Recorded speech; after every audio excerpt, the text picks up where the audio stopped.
like all of us together. They're just videoing. Oh, okay. Yeah.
To quality, consistent early childhood care, education, and access to nutritious food and resources.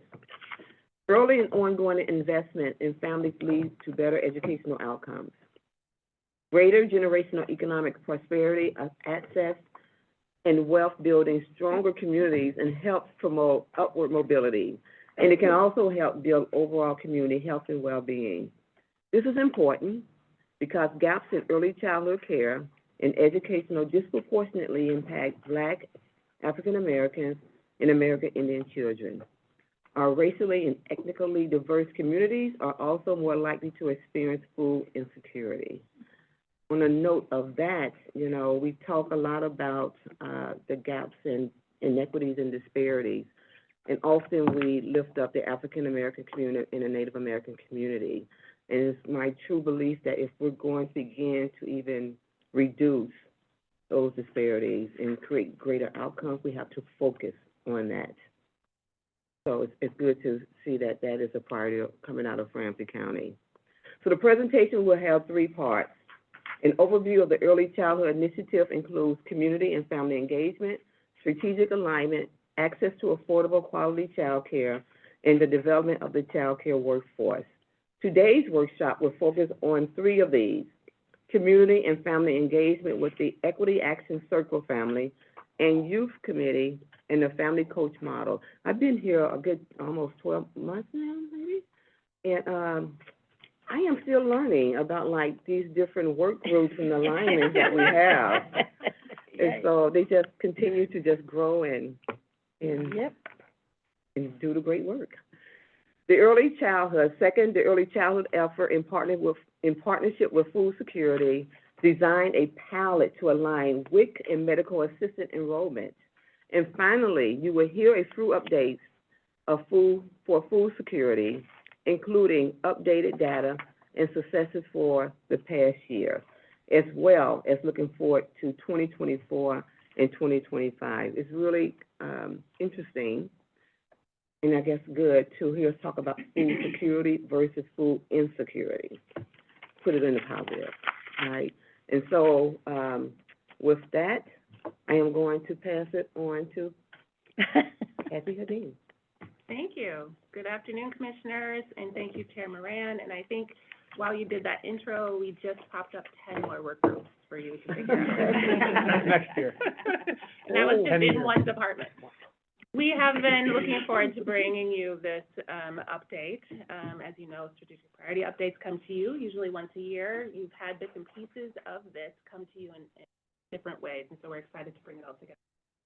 Interim Director Dana DeMaster will provide that update on the early childhood work. Food Security Coordinator Carissa Dillon will provide an update on our one-stop coordinated enrollment and referral work. And then Carissa and our Evaluation and Research Manager, I don't know if I said that right, so I'm sorry if I got Sarah Otten, along with Kelly Muller from the Department of Indian Work, will also be up here to provide some really important updates. And again, we have representatives of our EAC who are here representing our family coach model, amazing community members who we get to partner with in a lot of different spaces within Ramsey County. Next slide. As a reminder, our work is to continue to expand access to quality, consistent early childhood care and education, and continue to provide access to healthy food and resources. Our county-wide EAC work, or early childhood work, also focuses on our workforce. You'll hear more about that in a coming workshop, likely in 24. But like many caregiver jobs that we help to support within Ramsey County, child care workforce is also. And finally, we'll bring our food security work here to talk again about the importance of food security and food safety net programs, like meal programs, work that increases access to public benefits and is working to build urban ag. And it's supported by our small but mighty team of food coordination led by Carissa, and we'll talk about that a bit today as well, and talk about the way in which we promote policy change for better access and healthy foods. There's leadership opportunities for you all at your tables, along with the legislature that are coming. So I will hand it over to Dana DeMaster. Thank you, Kathy, and you gave Sarah a promotion. Sweet. We'll talk after. So thank you very much. Good afternoon, Chair Moran, Commissioners, Ryan. I'm very excited to give an update on some of the work we have going on in the Early Childhood Initiative. We last provided an update on this work to the board in December of 2021, which was almost 2 years to the date that we were here. And at that time, there was a lot of initiatives that we were laying the ground for and getting started and planning on. And now, 2 years on, there's a lot of things that have matured and have been happening, and some other things that we're hoping to continue to operationalize and sustain into 2024 and beyond. So at the last workshop, we shared this visual about the Early Childhood Care and Education Initiative. And I think sometimes coordination work can be really hard to explain to people, and it kind of feels amorphous. Like, what are you doing? You know, what are you coordinating? And I know that we often feel that way too when we're designing these initiatives and thinking about these things. It's like, well, what is this? And so I think this really lays the grounding of what are the concrete things that we mean when we're talking about coordination. And so we've got engagement of youth and families, and we're going to be focusing on that today around the family coach, work with the Equity Action Circle, but we do have other things that we've been doing in that area along, you know, working with navigators here at the county, the bridge to benefits and things of that sort. Strategic coordination. And I think this is the powerhouse of the coordinator roles, be it early childhood or food security or maternal and child health, is that the ability to work across departments and see connections that people who are working day to day providing our services can't necessarily see because of where they are positioned. And so really seeing those connections and bringing those groups together in a way that allows people to move out of their silos and innovate and think creatively. And so we'll be talking about that work today through a pilot project involving medical assistants and WIC.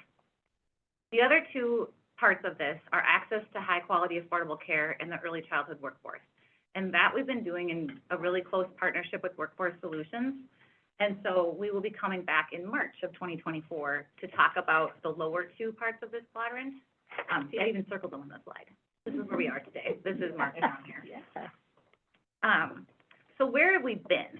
And so I don't want to spend too much time on the history, but also provide a bit of the grounding of how we got here today.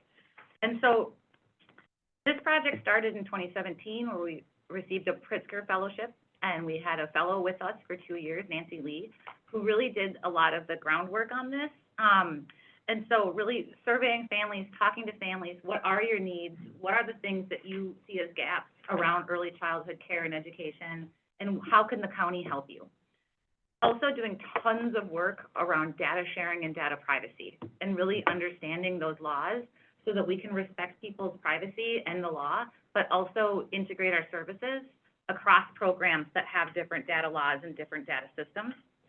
And then also really assessing our readiness to do this work. And so that was that groundwork. Then the pandemic happened, and during that time, we formed 2 key groups.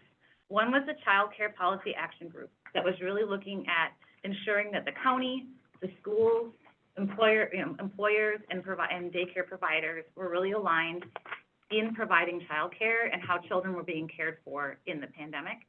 That group has since transitioned to become the Early Childhood Care and Education Coordination and Alignment Committee, which is a big name, the ECCE, chaired by Commissioner Fretham, and it's focusing more broadly now on child care policy and how the county and others can align our work on the policy end of things. We also, through the Equity Action Circle, which has many subcommittees, the Family and Youth Committee began to ensure a county accountability to community around its response in regard to children and families during the pandemic. That group has been instrumental in helping us secure funding like the Preschool Development Grant from the Department of Human Services that allowed us to launch things like the Family Coach. We also hired our first coordinator in May of 2021. So since that time, we've been chipping away at the mountain of unaligned strategic things and policy and, all of those things I've mentioned, working across county departments and the community to break down those silos, draw connections with similar work, innovate and build bridges. So today I'll be sharing a bit about the family coaching, which came out of that Equity Action Circle Family and Youth Committee. I need to move to the next, there we go. Can you talk a little bit about what is the out-of-class planning support? Oh, sure. What is that? Thank you, Commissioner. So the out-of-class planning, like Carissa, the early childhood coordinator was one that, December was great. She left and did a good job at the Department of Education in July. So now she's providing statewide services, and it's been extremely helpful to us, and continues that way. But to support her work, we brought in an out-of-class position, so that's an existing county employee who takes a job that's out of their regular job class on a temporary basis. So we worked with Sarah Contreras, who is a parent support outreach program social worker. And she came to us in a planning position for 6 months to support December's work and kind of give us a boost. And then also, from her perspective, and the out-of-class positions often provide a lot of professional development and exposure to different parts of the organization. She had never been a planner before, so she got to learn a lot of those type of duties. Yeah. Thank you. Madam Chair, on that, so she's in there temporarily. Are we anticipating hiring a permanent replacement for December? We're just in the process of doing that, or are you reorganizing, or what are we thinking about? Yeah, that's a really good question. Thank you, Chair and Commissioner. Sarah Contreras in her out-of-class position that ended in October. And so for a while, we had 2 people, and it was great. Yeah. Sure. And so we are planning on posting the early childhood coordinator position in early January and hiring as soon as possible on that one. That's a gap we definitely have been feeling. I'd like to finish that. Thanks. Yes. The one thing I don't see on this list, and I'm just hoping it's just not drawn out, is where is disability services involved? Because kids are getting diagnosed at 18 months and 3 years, that would be the right time to connect families. Thank you, Chair, Commissioner. That is one we actually haven't gotten into yet, and I think it's a really good, that's definitely a place we should be getting into. Yeah. And as we're developing our work plans for 2024, I think that's an area of connection Yeah, that we do need to make. yeah. Be good. Really important, because kids, you know, at the age of 3, if they have a disability, you get all the services if parents know about them. In the earlier intervention, you can help, like, kids with autism. So that would be really Absolutely. important. Yes. While we're in this Commissioner. section, I'm just looking ahead to see, I don't know when to make my comments, but just, first of all, to thank you and acknowledge how far we have come. Because I think every one of us that's come to this county, I know Victoria asked the questions when she got here, Tony Carter before me. I mean, everyone who's been here always says, you know, what are we doing for early childhood? Mhm. And when I got here 12 years ago, I said, what are we doing for early childhood? And one of the commissioners said, we already do that, because we had an at-home infant, you know, visiting program. And the other commissioner said, that's not our job. I mean, that's not what we do. And we have come a long way. And so, I know because of the support of everyone around here, that, you know, I said, I'd love a list of what we all do for our kids. Mhm. And that was that's a hard thing. It's a hard thing to do. And so, just how far we've come, and we're gonna thank Pritzker, we're gonna thank all the board members here now. Commissioner Fretham came in, I mean, all of us have been supporting this work. And I just thank you for as far as we're coming, and to continue this work, that it's gotta be embedded in all of our work. And I'm seeing that happening now, and I couldn't be more grateful that we're continuing in this path. So, thank you, Madam. Commissioner Stebbins. I'll add to thank Dana for continuing. In the absence of someone who Yeah. specializes in this, like, we still had our meeting last week, and continuing those efforts to make sure the community remains engaged and involved in terms of young people with disabilities. I think one thing to highlight is part of the Department of Children and Families Help Me Grow, which is the sort of that everyone's supposed to call for early childhood special education. We'll be moving to the Department of Children, Youth, and Families. Right now, it is the only kind of health program moving to Department of Children, Youth, and Families, which I disagree with, but others can go later. But that's an important one. That is such a tricky one because of the federal obligations around. We typically think of as childcare in terms of serving children needs, that it's not the same as because it's a different environment. But I think that is, you know, a place to continue to grow, and it is also one in which will continue to be a something to consider as the state rolls out more comprehensive and what that impact will be on serving children needs. It would be great to, and maybe we can, as from the Center for Inclusive Childcare, as well as someone from Help Me Grow, and I know Amy looking at Help Me Grow services, but bringing those into that. The nice thing about this group is we can continue to grow and expand as these services, and I think once the DCYF is fully established, those services will naturally be better connected. So lots of opportunities there. All right, thank you. Any other questions? Okay. Okay. So under the engagement of communities and families, Family Coach, which I've already mentioned quite a bit here, it was developed and supported through the Equity Action Circle's Family and Youth Committee. And I really owe a debt of gratitude and thank you to Elder Mary Kay Boyd and Miss Elfrida Flowers, who are here, but also other members, Shelley Fountain, Montane Adams, and Abby Gadea, and several others, you know, who I believe are attending via Zoom. Their efforts brought this idea forward and helped secure the initial funding, and they're providing ongoing support and accountability to us. And Family Coaches, the next slide, we're going to get into a really fun way to describe what they are, because you could listen to me talk about it for 5 or 10 minutes and it wouldn't even nearly bring it alive. But I'll just frame it up by saying that we're currently working with Family Values for Life and the American Indian Montessori School to provide family coaches through those organizations. And we've had support through the American Rescue Plan Act Fund, County Strategic Priority Funding, the Maternal and Child Health Block Grant Funds, and then starting next year, Workforce is joining this partnership as well under the Intergenerational Wealth strategic priority. And so really coming at this from all different funding sides, but then also thinking sides. You know, this is about strengthening families, it's about intergenerational wealth, it's about all those things. So really tapping into how we can support this.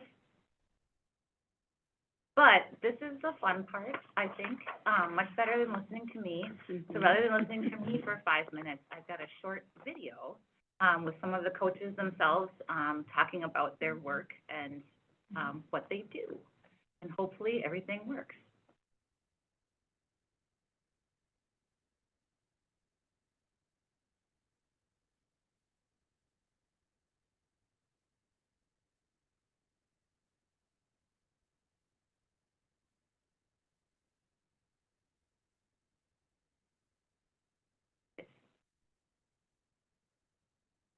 Yeah, how do I share the sound? Share sound. More control of a lot of the situations, but they're so used to the cycle of Okay.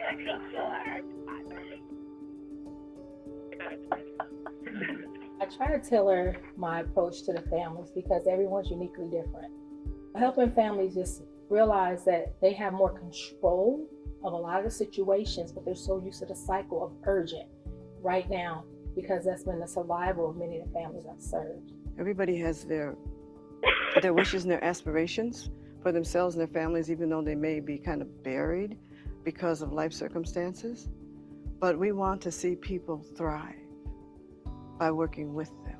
Relationship building is so key. That's the key element, is to be able to get a chance to be able to work with our families. And this model really represented the opportunity to now help the families to take the leadership, and we work alongside of them. What I like about family-centered coaching is that the families are at the center of the work that we do. It's all about being holistic, which family-centered coaching is all about. And in all of our work with families, we work with families to nurture their emotional development, their intellectual development, their spiritual development. All of those things are compatible with Ramsey County and their family coaching model. So I try to build a relationship at the very first referral. I never come in saying, well, let me tell you what to do. I listen to their story, and then I try to plant a seed of, have you thought about, let's brainstorm about. Sometimes no one's asked them. No one's really allowed them to speak and hear their own voice with value. So just getting that mindset to shift a bit, like you have a lot of wonderful answers.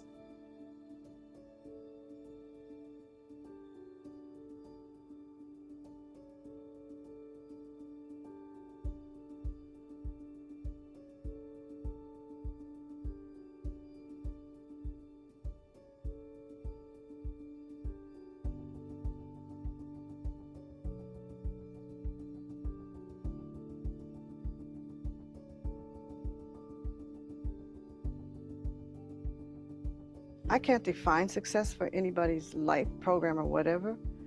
I'd like to hear what the participants say, and if they feel that some things have opened up in terms of their sense of confidence, empowerment, and getting unstuck, perhaps. Success is when they're able to reach back and help somebody else. We know our community best and work closest with them, and navigating sometimes large systems and large models, it's important to recognize where the solutions and the knowledge and the wisdom lies.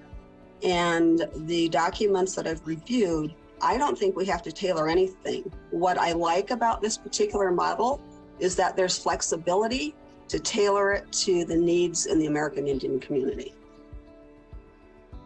I have a father, he's still with me. He went through some incarceration. He went through some issues with addiction. They lost custody of their child.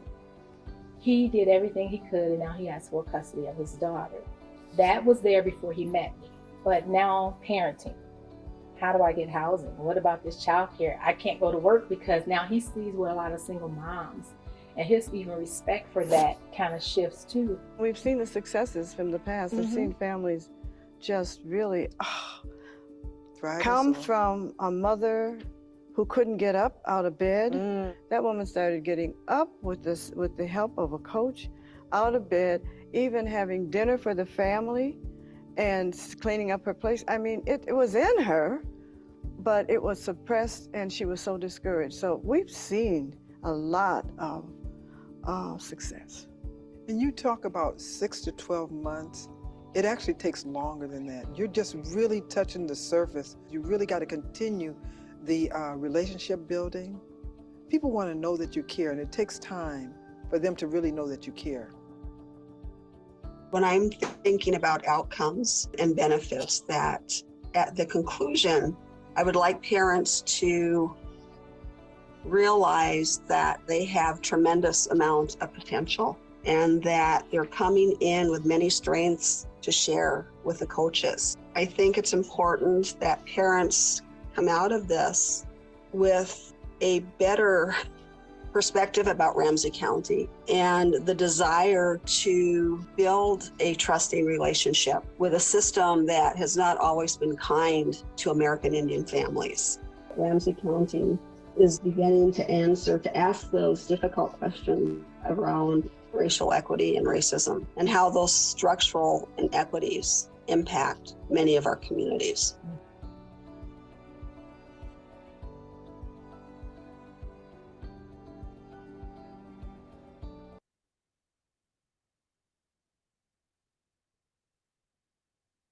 I just want to say what a powerful video, but also this whole concept around engaging communities and families in what they need instead of us telling them, which is a very old model that we used to use. We, other folks, not me, but that was kind of like the decision-making process. We tell you what we believe you need to do, and that's what you follow. But, you know, as we look at the historical trauma and the lack of investment, all the things that's happening, especially within the Black community and Native American community, is I agree with the concept of a 6 to 12 month model, that is not enough. When we talk about research and data, it takes anywhere between 3 to 5 years to collect good data. Mm-hmm. I think it takes that long to begin to transform families in the whole process and the thinking process and support and the trust and the building of the relationship. You know, so I just say that to say that as we think about what those investments look like, that we don't pick up families in 6 to 12 months and say, okay, job done, right? We'll finish that. We think more long-term, because that becomes generational. What you learn, you pass down to your children and to your grandkids and others, right?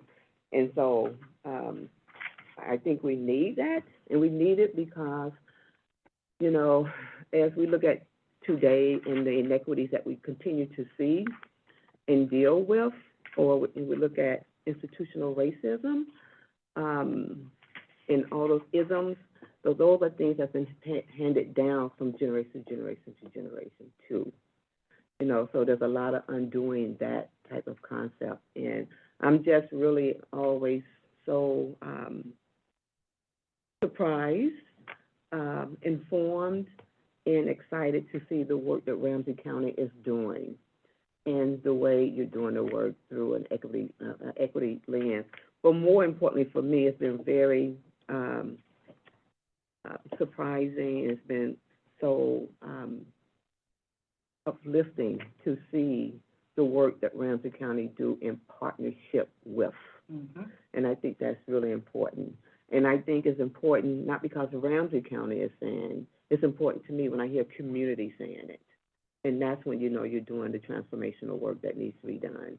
And so I'm happy to see that we are growing in that arena, expanding in those lands, and continuing the building of all that we're doing, from birth till death. Mm-hmm. Okay. I see the Commissioner Bethlehem with her hand up. So maybe there's others, yeah. There's others, yeah. So I sent this to some of these folks last week, but the prenatal history policy, like a report card on 20 measures on child outcomes. And it was notable to me that Minnesota's 5 worst measures. Minnesota, not Ramsey County.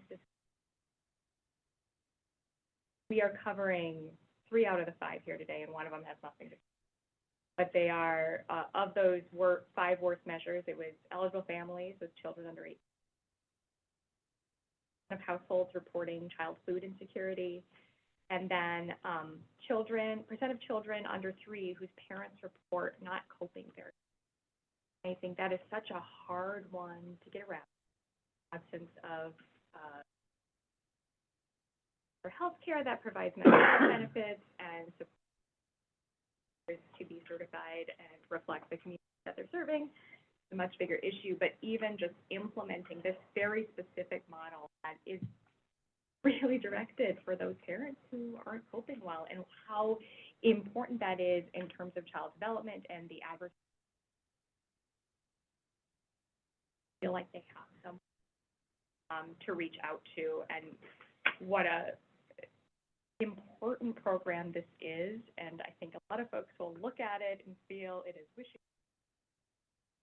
Very clear that this is extremely responsive to one of the, Minnesota is 40th ranked 40th in the country for percent of children under 3 whose parents. That is really critical, important, and it's what we're hearing today is directly tied to 3 of the 5 worst measures. The ranking, which our folks really know what's going on and where. Okay, Commissioner Jones. So far with the family coaching model, about how many families have we been working with, and also like about how there? We have, since the start of the project, served about 155 families. Not a lot, because it is also a commitment, right? It's not a couple of meetings, it's a longer term thing, and we're holding it so that the coaches have caseloads, or, are serving enough families that's manageable, right? Currently, in the third quarter of 2023, we're serving 33 families, 16 at the American Indian Montessori, and 17 at Family Values for Life. And so that's kind of the over. And how many family coaches? And how many family coaches are there? 4 total, or 3? 3. 2 at Family Values for Life and 1 at American Indian Montessori. Is that sustainable? That gets to our what's next. Oh, okay. And how do we sustain it? But I did Commissioner Fredum, Zhang, back to your point earlier that, like, when you first started and said that, well, people said, we don't do childcare.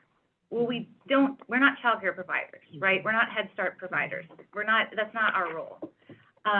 But what we can do, I think, in lots of these coordination roles, is how do we provide our resources and coordination so that those who are doing it can do it more and better? And also then how do we, like, our staff and our workers know about and have relationships and can connect families to things that we don't do, right? And so, like, with our kinship, right now Children's Family Services has a kinship program that is working to, among other things, help kinship foster care providers be in a spot where they can provide excellent care to those children they're caring for.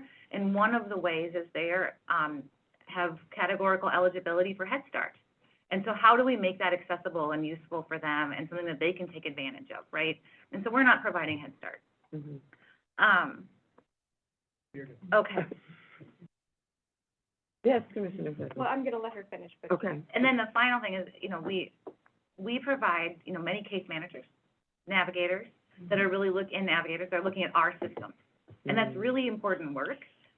But the family coach, what I find very important about it is that family self-determination and defining their own goals and what means success for them. And I think it was Ms. Elfrida who said in the video that, like, we're successful when families can empower themselves, when they can empower other families. And that's a key difference, I think, in here's the list of benefits that you can go get sort of thing, to what is your vision for your family and yourself, and how do we help you get there, and benefits might be part of that. But Commissioner? So I was just going to add that when the policy action group started, part of it was just a question of, is there a role, and if there is, what role is it for the county? We administer child care assistance, we do family home visiting, WIC, SNAP benefits. So how do you tie those together?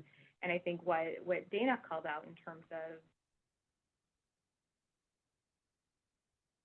we don't do Head Start, but we do have 2 commissioners serving on LU on the board, and our percentage of eligible folks in foster care who were being served by Health Start was abysmally low. And so being able to make that connection and have staff internally. The other piece of it was, we don't do childcare, but we do workforce development, and having Ling Becker in that room helped identify that, hey, that is one of the biggest issues, our childcare infrastructure. And it's especially challenging when you think of family childcare providers who aren't always thought of as business owners, but they are business owners. So as we continue to work in our work in CEC and the HRA, and well, can we be investing in BIPOC entrepreneurship? A person who is BIPOC running a family childcare business is an entrepreneur. And so being able to reach that demographic, because I think sometimes our terminology, like entrepreneur, misses folks who don't think of themselves as. So how do we make sure that we are, much in the same way as I've talked about with artists, that they might not think of themselves that way? How do we make sure that we're using language that isn't cutting out in, but that we're also developing programs that address those industries, especially with,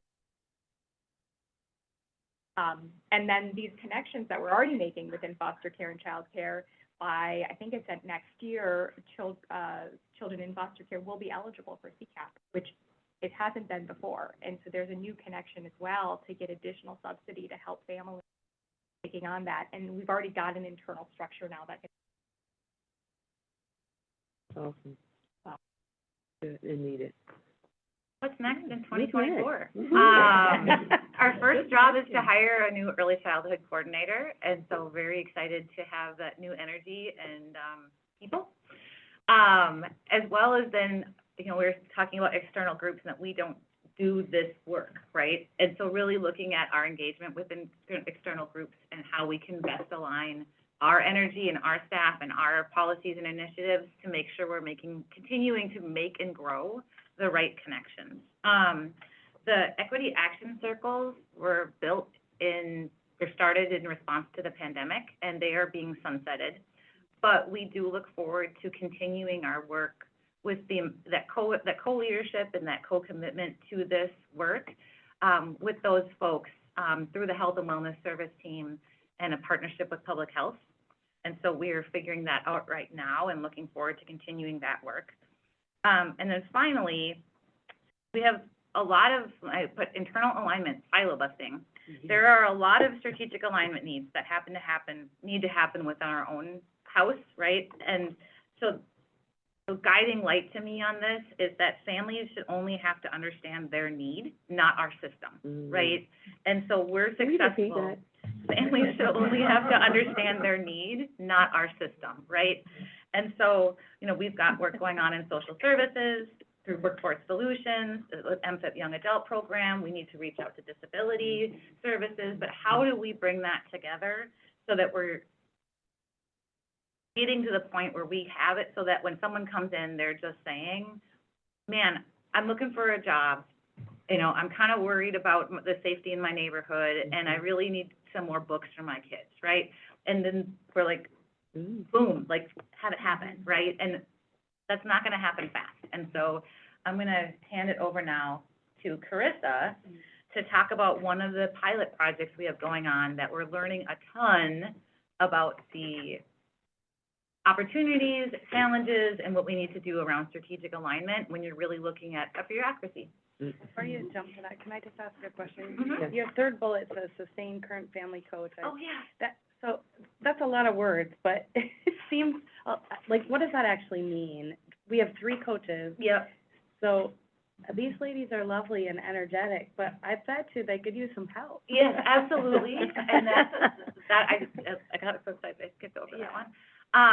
But yeah, that we have, right now, have contracts with 2 organizations with 3 coaches. We would like to build this up both philosophically, right? So how do we work to expand the idea around self-determination, that kind of communication within our own staff? But then how do we build this so it's not just 3 people and have more sustained funding? So we have been working with strategic alignment funds, with ARPA funds, grant funding.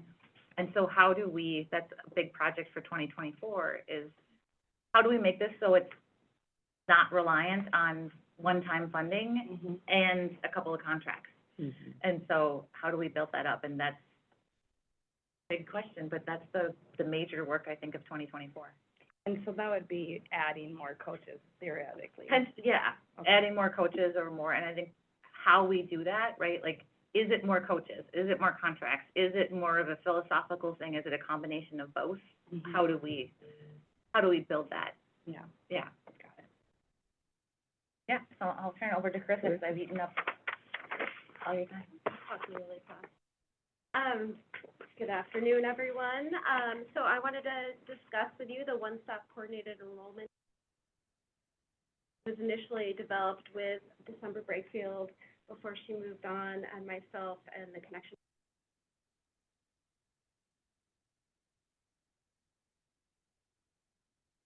So just to give some background, we started gathering community input and trying to figure out how we work together within the strategic priority, because it's 2 separate efforts.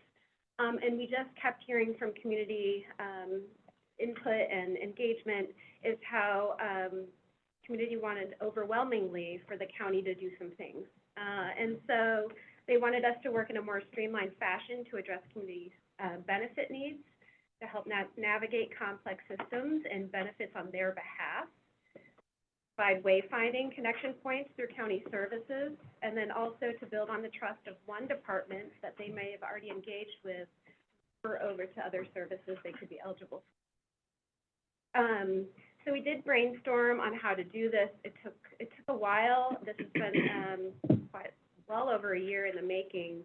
But then we came into how to serve residents in a human-centered design. And so on the right, you'll see lots of different programs, and some of them are within different departments, service teams, divisions. And so we wanted to figure out what was the best way to take a bite-sized change.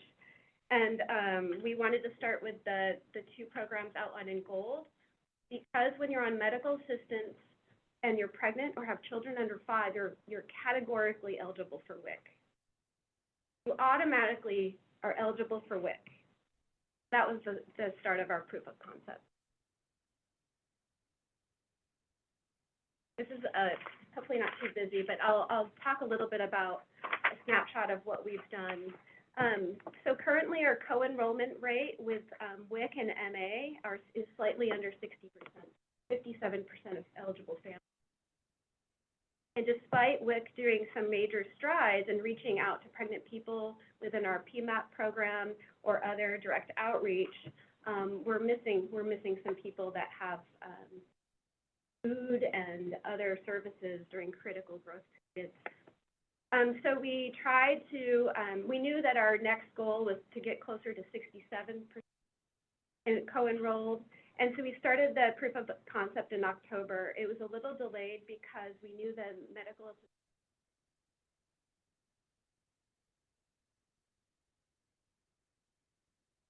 And so you'll see here that we had, this is actually July's data that we received in October to start the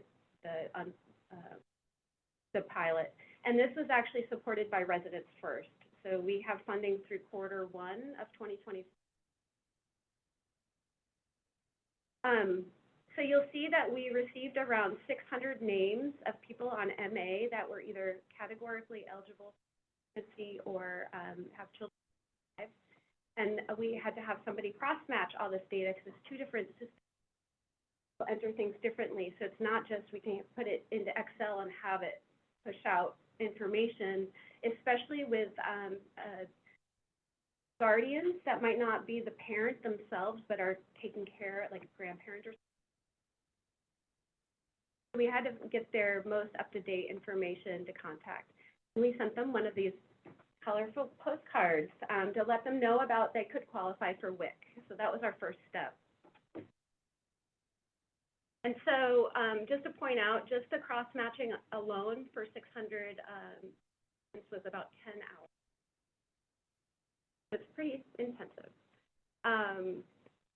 We also wanted to do a text, but because of privacy concerns and other issues, we couldn't do it. We just did the postcard.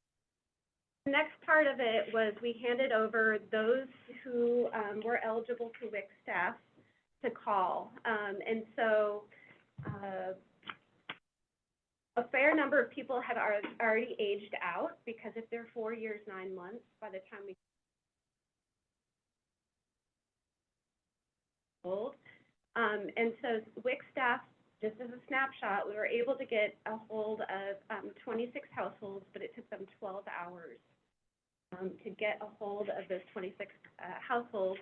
18 people enrolled in WIC, and 8 were potentially going to. And although this is very time intensive, it showed us that we need to do some hand-holding through.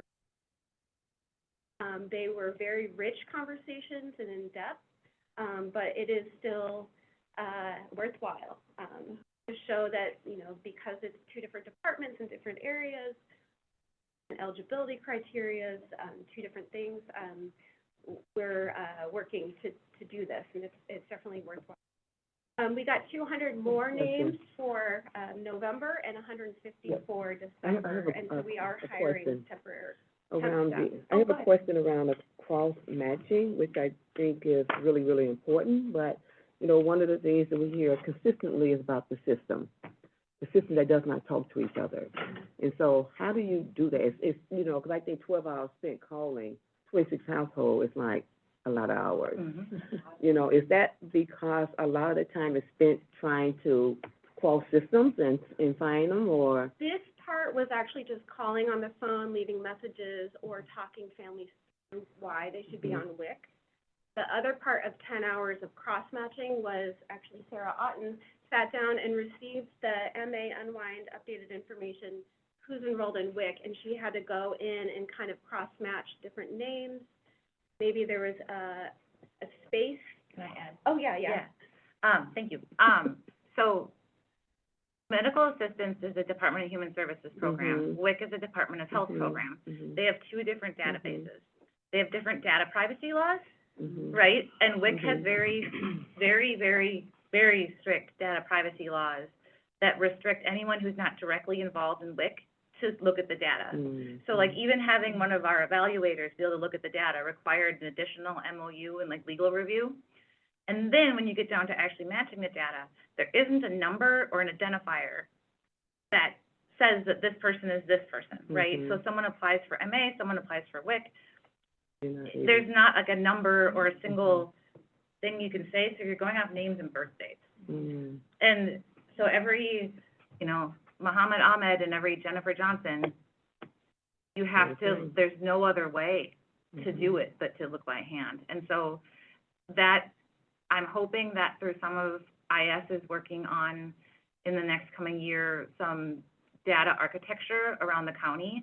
So how do we build in some rules and decision-makings on the back end that can help us through data architecture then identify, say, 90% of them with 99% certainty, allowing us just to look at that remaining 10% by hand that we have to clean up. So that's kind of an example of when we're working, why this work isn't as easy as being like, here's an application, right? Because every state agency has their own application, their data requirements, the data laws, like the types of information they collect. Right. So do you, because all this is federal, right? All these rules and regulations, you know, and maybe some state pieces in there too. And so you're sure that we can do some back-end work to find some identifiable cohesiveness in crossing over to match? I think we can get a long way. I think there's still going to be gaps, and more like legal things we're just not going to be able to cross but I think we can get a long, long way in terms of making this a lot more data smart and automated. Mm-hmm. So we can bridge a lot of gaps. And then also through MAXA, we have been doing quite a lot around the modernization, around advocating for more integrated systems at the state. And so that's another important role that I think we all can play in terms of advocating as they're modernizing for more integration at their level. Madam Chair, just on that point, thank you. So MAXA is working really hard on this at the state level, and AMC, it is one of our top 10. I think it's one of our top 8. I think it's actually one of our top 3 now, or 4, yeah. We consolidated them all at our last board meeting, and it's huge for every county in the state, probably in the country for federal. But yeah, so it's really, we're elevating it in a huge way to help with this. So we all got to work on this together, and thank you for, advocating for it, but doing what you can at our county level. But I know at the state level, we have work to do, and we all are, got to keep pushing that. So my thought is, because you guys are the expert, you ladies are the experts of this, and as you're thinking about this and creating the process, think about state policy that needs to be changed, right? What did that look like, right? Oh, we did. Okay. Okay. Yes, Commissioner Reinhardt. I just had a question again about capacity, because when you said in October we had 33 families, but because of the fact that you're talking 6 to 12 months, you can't get 33 families every month and make it work. So what is your capacity? Of the commissioner? Of coaches, sorry. The coaches of our total capacity. I'll look at, so Frida, what would you say is our capacity? Like if we were serving like the largest number that would be appropriate, or?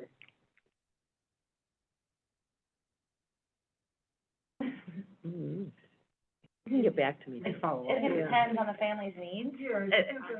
Go ahead. I do think it depends on in the schools, where we have managers and they manage up to.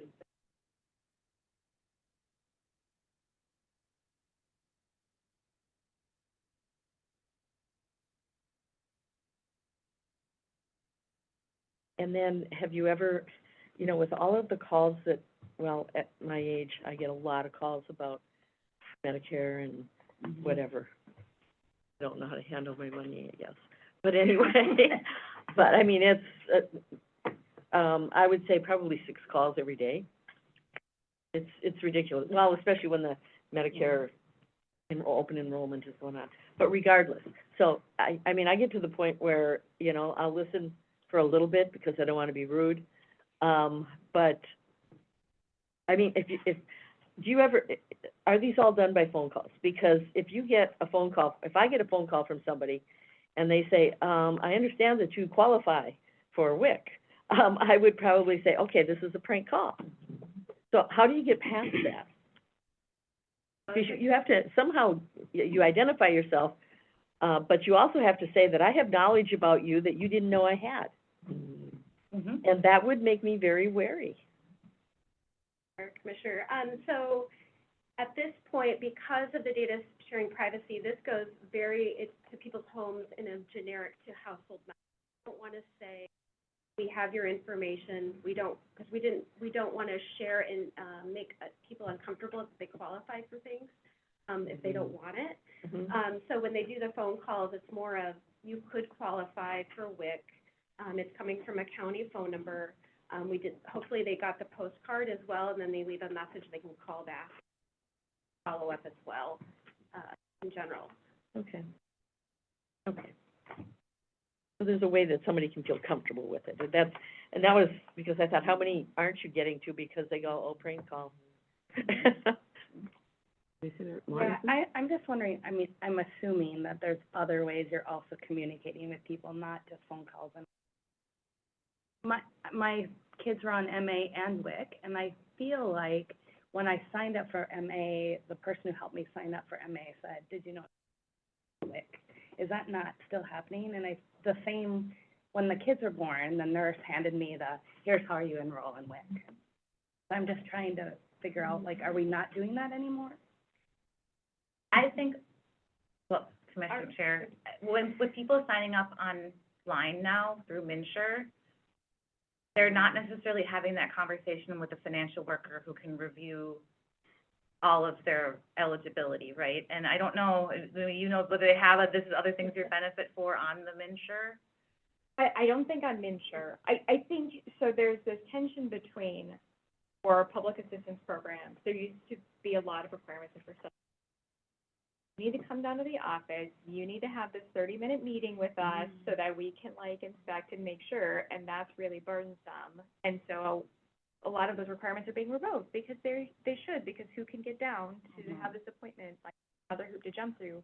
But that also means you're not necessarily talking to someone who could holistically evaluate your whole situation. You're like, I need X. And if it's not clear how to also sign up, so if you're doing the MN benefits, but that, I don't think MN's not on MN benefits. No, it's not. So there's separate program administration. Seems to me, though, if they're now signing up online, I mean, our government systems, I know, are really old and archaic, but it seems to me like there would be an opportunity, and this maybe is legislative, is you fill out the form and the next pop-up says, did you also know you're eligible for WIC, right? And to have some correspondence. I mean, we do that with, you know, if you buy on Amazon, you'll get a, hey, did you know toilet paper is also on sale, right? Like, why, right?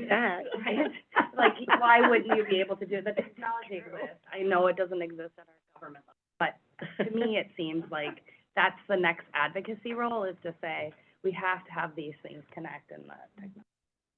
Well, and And you're like, that's the next slide. Got it. That's why I would say, hey, it's really unfortunate that Only Help Me Grow is moving to Department of Children, Youth, and Families, and not WIC and visiting and Children's Health Insurance Programs. Like, those should all be there too. Right. Yeah, on that Let's write point, that down, let's do that. on that yeah. point, years ago when I was in the legislature, Senator Pat Piper did do that. She got all those children programs into Children, Families, and Learning. And then when there was a change in party and a change in those, they switched it all back. But Pat Piper had that vision 20 years ago, I think, put all the children's programs in the same department. It was a, But then systematically But, also, yeah, it might be better now, but 5 years ago, a lot of the programs run out of NDH. It wasn't a system, it was like, we've got some spreadsheets in Excel where we track everything. So, you know, if you don't have a PMI attached, that would be sure nice, because then you could do a one-to-one match like you do with the DHS system, as they build out the system, be able to do person matching. Yes.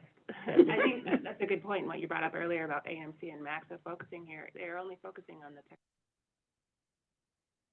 Yeah. And so your point about public health not being a part of this new department, that leaves out the opportunity for us to figure out how to bring these data points together. It can be brought in later. You don't need statute change. A governor could move them over. A lot being moved. I did a session at AMC, and they were clear, like, someone could later just say, move it over. But there may need to be pressure at some point, and I think that is an ongoing, like, tension, especially a little bit better with. Thank you, Chair. Commissioners. So we've pretty much talked a lot about what's on this slide, but the dark blue line kind of halfway through is below it is where we can put pressure. At the bottom, it's you know, really time intensive to have these phone calls. People need it, these services, but it's definitely worthwhile, but it is intensive for staff. So the next level up, the dark blue, is more of like sending postcards, giving out information, making sure in intake packets there is WIC information. If you're pregnant, you have children, call this number, things like that. So we can do some more streamlining, because a lot of our information is coming from Department of Human Services. And so we have to influence what DHS sends out too. For the systems change in red is really, we've been talking about maybe transitioning this to a universal basis. So if you're coming in, you have enough food? Do you have stable housing? What can we do at a county level, anyone walking in the door? So that's something we're out if that's the next step. And then database platforms talking, like Dana said, we are working with IS, but it is kind of a few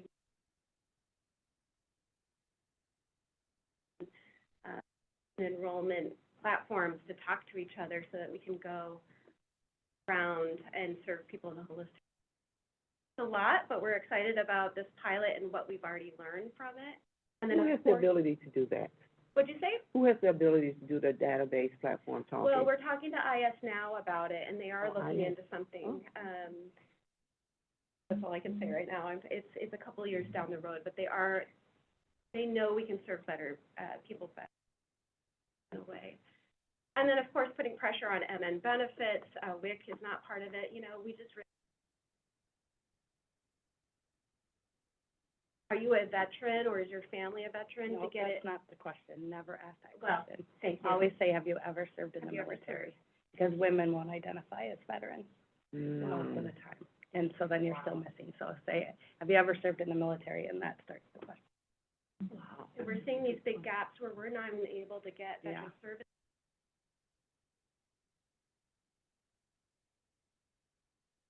Good information. DHS doesn't ask that question. Thing we're trying to do is where can we help? Oh, all right. Oh, sorry. Again, I'm in the corner. Right, I know. For the I have to move universal back. basic needs assessment, rolling with bridge to benefits for now, is that? It's something we've talked about, but that might be, commissioners, it's something we've talked about, and when we first started talking a year ago, we talked about a kiosk that would do that, and then it's been we needed to get a proof of concept started to just try to see what we could do, but yeah, bridge to benefits is something that The free, robust tool that's already there, rather.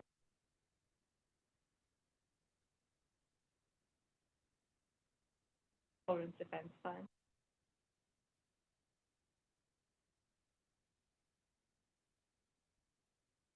To see about.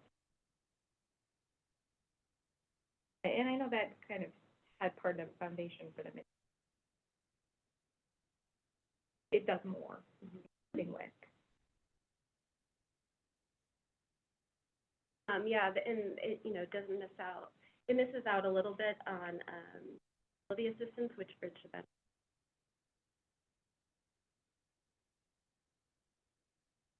And then, of course, we've all been talking about what can we do to put pressure on the state. How that Children, Youth, and Family Department, getting some of these services over, or at least having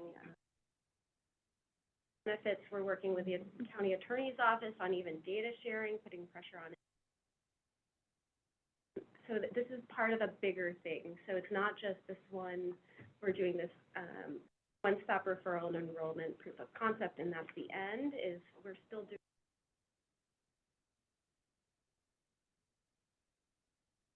When you say we are still doing these things to put pressure, what is that, who is the we, and what does that look like?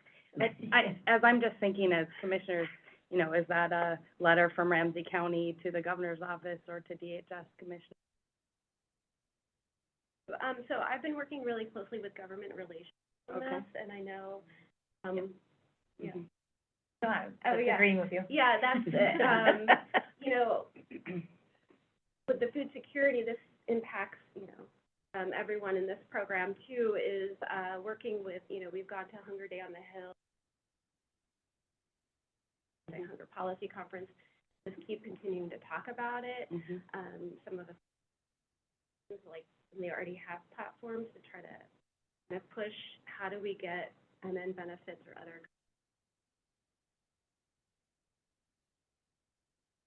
I'm going to just piggyback off of Commissioner Martin's comment that a letter from the county commissioners may be also a supportive way of moving things.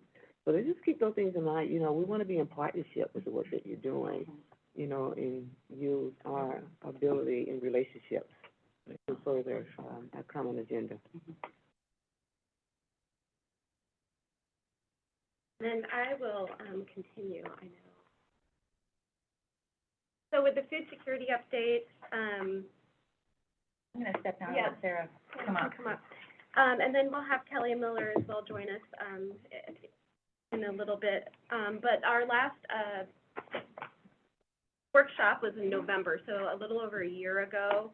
And Ramsey County approved the community-driven directions on how to address food insecurity and affirmed our dedication to make it a countywide priority. So thank you. And Sarah and I will talk a little bit today about some updated data, as well as diving into the intersectionality of this work. I mentioned Kelly Miller will come up in a moment. So just to reiterate, food is one of the most basic needs. We have to have it to thrive or succeed in this world. It's also, when people are food insecure, it's laden with stigma and shame. It's really hard to identify and measure. We know this over and over again, but want to also just talk about the strong links of people who are food insecure also have disproportionate burden of chronic disease and other stress, other factors in their life. So we also want to really focus on the culturally connected and medically appropriate.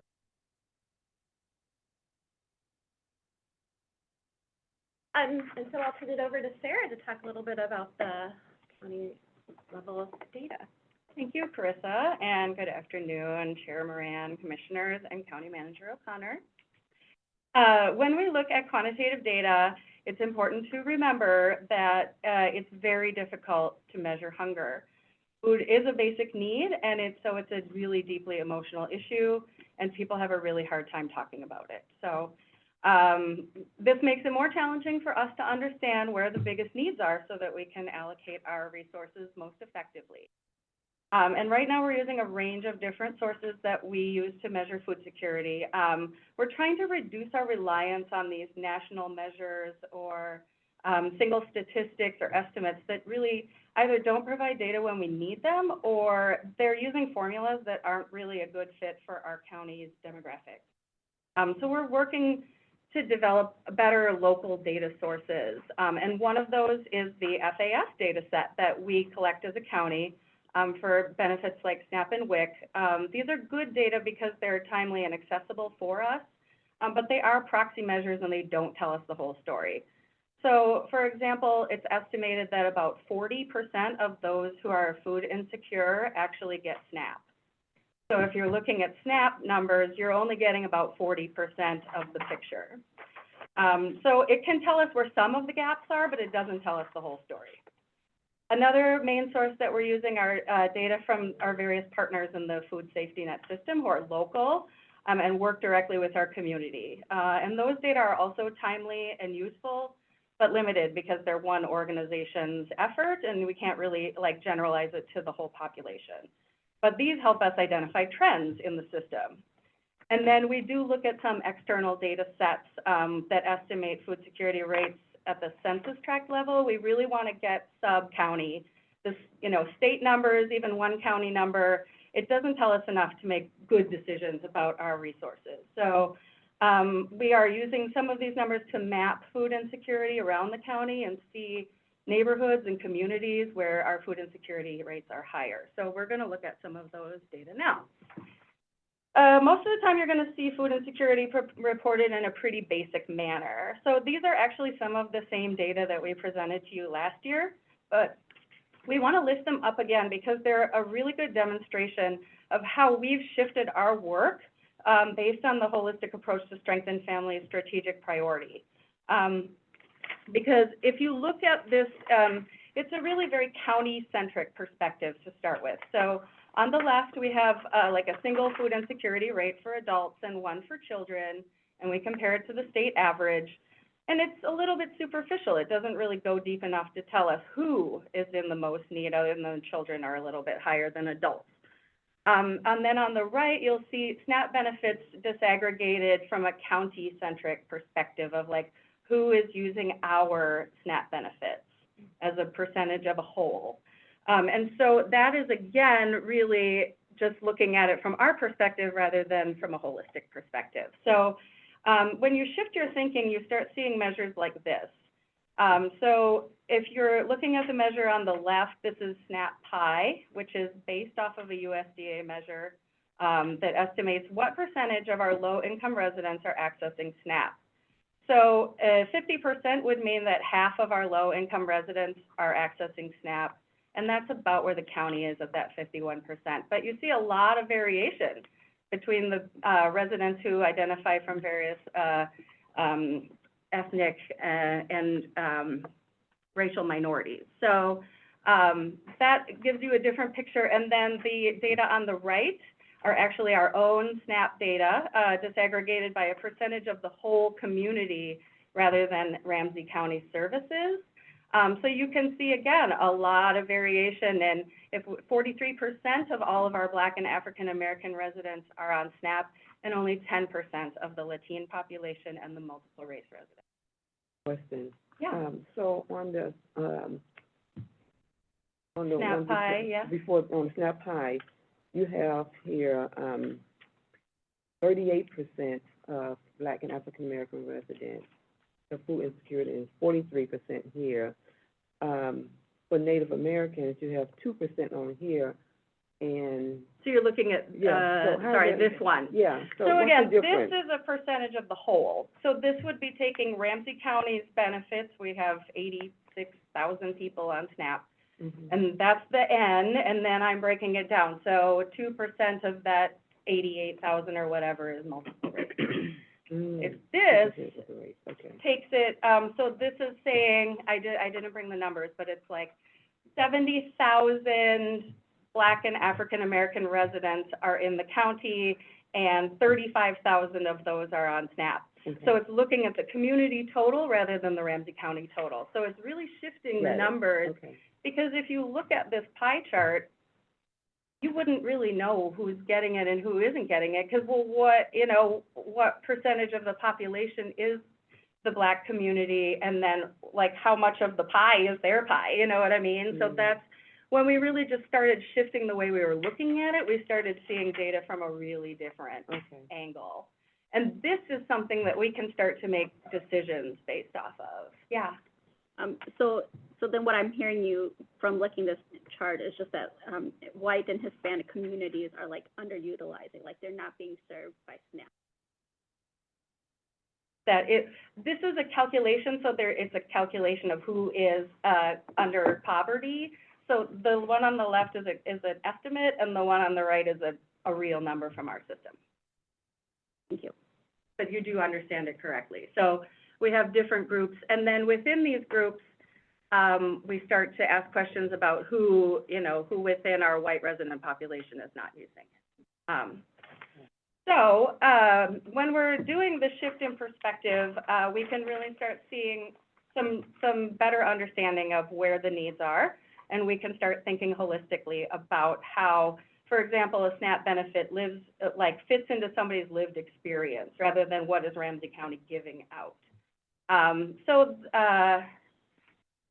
I mentioned that we have been working a lot with our food shelf partners, and they are helping us give a lot of information about where the needs are based on their real-time data. And that's really difficult for us to get, because some of these national measures, they're working on 2021 data, and that's just not good for us. That's 2-3 years down the road. So we want to have more real-time data that helps us track trends in the system and respond quickly, and also build partnerships with our trusted partners in the community. So in the last year, our food shelf partners reported a 30 to 50% increase in demand, and we're going to hear in a few minutes from Kelly Miller to talk about the reality of serving a community that's deeply in need. Our food shelf partners are saying they need to shift the scheduled appointments or limit the number of times that somebody can come to the food shelf in a month. Because previously they tried to do just walk in if you need to come a couple of times, but they're really having too much demand to be that unstructured in their service delivery. When we look at our SNAP usage rates, we're also seeing variations. I mentioned within specific communities who, like within our white population, who is not getting SNAP. Only about 7%, if we're going back to our pie chart of who's taking our benefits, about 7% of our SNAP beneficiaries are 18 to 24 years old. and that compares to 39% of SNAP beneficiaries who are under 18. So after 18 is this huge cliff that becomes like a culture of food insecurity for college students eating ramen and potatoes. And we also see that poverty is rising among children under 5. So these are some of the groups that we can try to do better assistance for. In addition, our seniors, 55 plus, our food shelf partners are saying they're seeing a 160% increase in the need among seniors. So that's another group that we are struggling to meet the demand for with services like Meals on Wheels. So one of the things that we've been doing is trying to do some deeper dives into, because the data that we were just looking at are really from last year. And again, I wanted to lift them up again so we can remember them, and for our commissioners who were not with us last year, it's important that you have this information. But also, now that we know, for example, the Latine population is not using SNAP at a rate that's proportionate to their population, we're doing another deep dive assessment with that particular community to try to uncover some ideas or recommendations from the community about what are the barriers and how we could do a better job of addressing them. So we're hoping to do similar work with seniors and youth in the future. I'm going to pause here for one moment to say we have 9 minutes left. I know, it's, long. And we want to get through it. Sure. Yeah. There are a couple data slides. I just want to flip to, we did some mapping, and I mentioned that, and those are available in the map. In the red box, census tracts are the ones where we really see the highest food insecurity rates, and it's at least double the suburban population, so. Can you go to the next one too? So I think this also illustrates just the systemic racism and the need in our communities. And you're looking at the map that you see a lot about redlining, and on top of it, and you don't. And you can interchange this with really any social determinant of health. It's something that's been illegal. Because of time, I want to flip it over to Kelly Miller and talk a little bit about our with KW. Yeah. I can talk really fast, especially when I'm nervous, so if you feel like I'm going too quick, tell me to slow down. So Buju, I'm Kelly Miller. I'm the Director for Department of Indian Work. I saw you guys a couple weeks ago. So Department of Indian Work, I don't know if I've told you this again. We partner, our mission, our goal is to partner with American Indian families to revitalize culture, education, and wellness. We provide a safe space to empower American Indians towards self-determination while respecting cultural and spiritual diversity. Our program areas include emergency services, which is our food shelf and our free clothing. Our American Indian Youth Enrichment Program, diabetes education, and the economic mobility. American Indian child care. We started serving the American Indian community in 1952, a little bit before the Relocation Act, and that was really when we were created. We serve over 1,000 families unduplicated a year. So that's just one family, one time. We're using our food shelf services every 2 weeks, every 3 weeks. We were the first super shelf, food shelf in the state of Minnesota to be culturally specific to the American Indian community. And we currently operate 2 food shelves. One, our main location is located in Little Canada. We were formerly in St. Paul. And then we partnered with Indayang to operate their food shelf that targets youth ages 18 to 24 at their Mena Osh.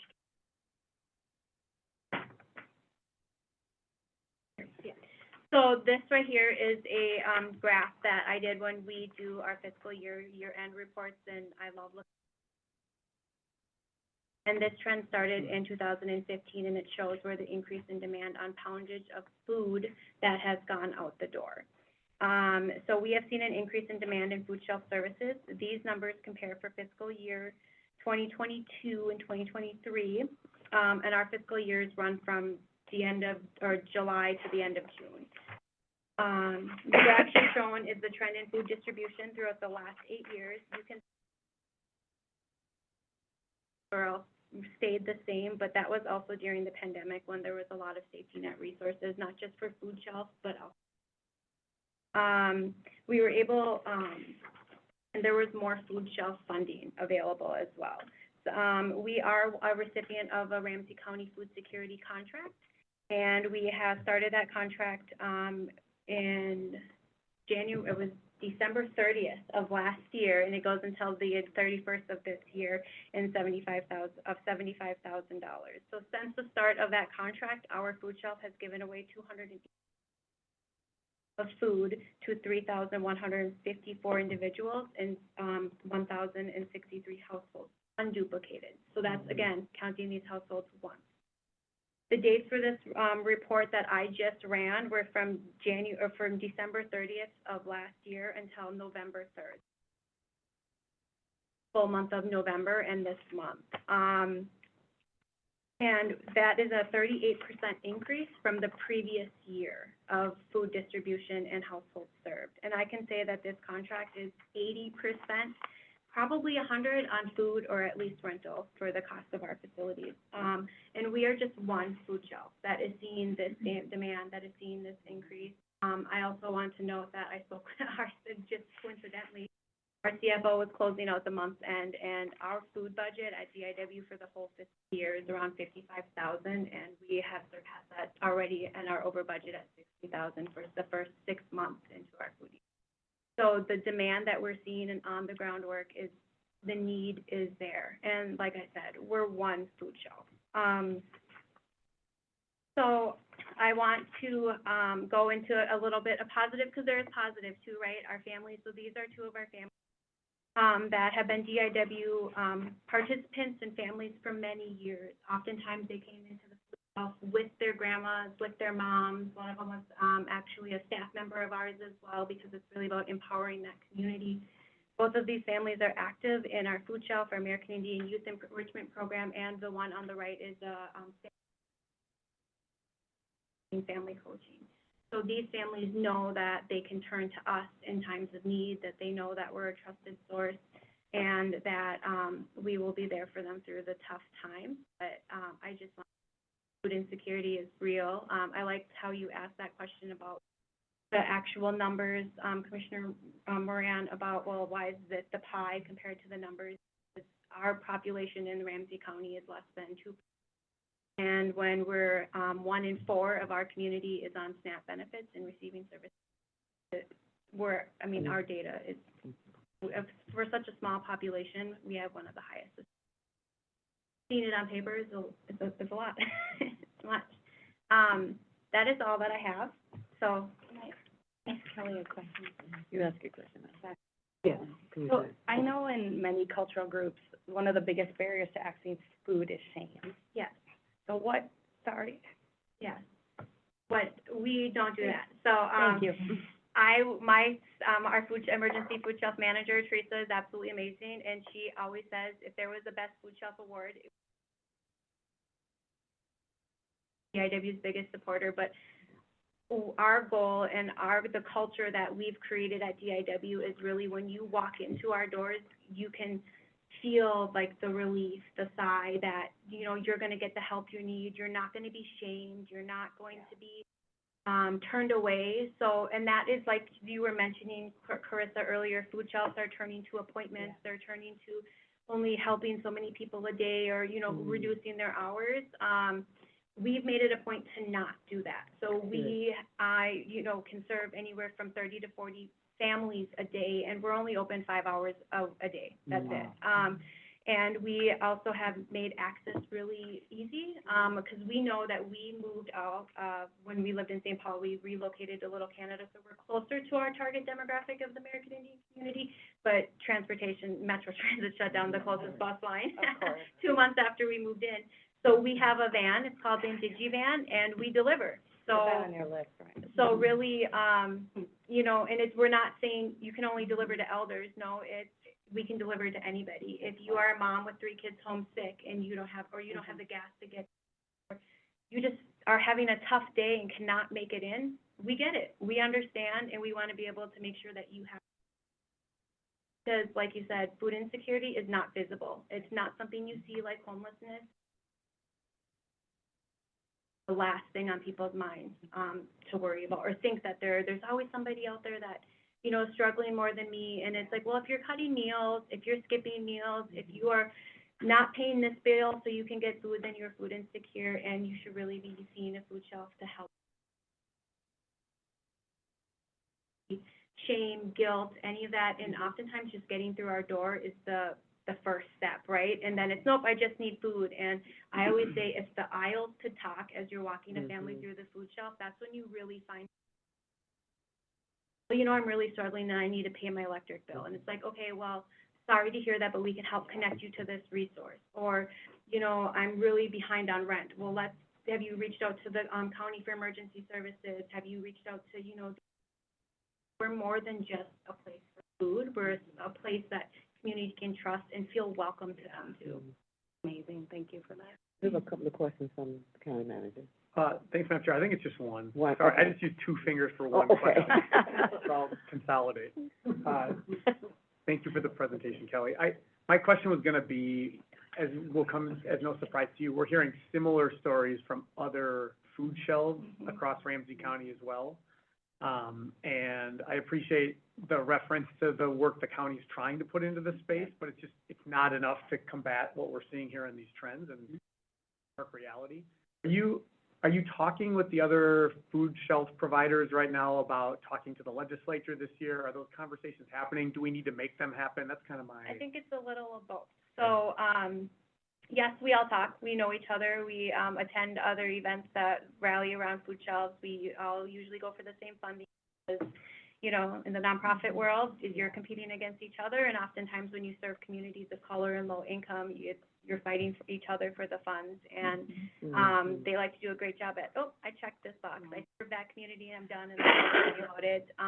So yes, we do, and putting that bigger conversation together would be great too. I know Carissa has worked on that as well. We're on a food security task force, is that what you're calling a task force, or work group, for the county, which is super cool to be a part of, and GIW has been a part of the American Indian Food Security Work Group that the governor's office established during the pandemic. So we do know that there is some, but as a food shelf like director or person who oversees it, you see in the news, $5 million more for food shelves, but it's really not coming to food shelves, or $10 million more for this year. But when you break it down, and there's over 250 food shelves in the state of Minnesota, all facing the same things we're facing, the dollars that end up coming to you are very minimal and end up being less than $20,000.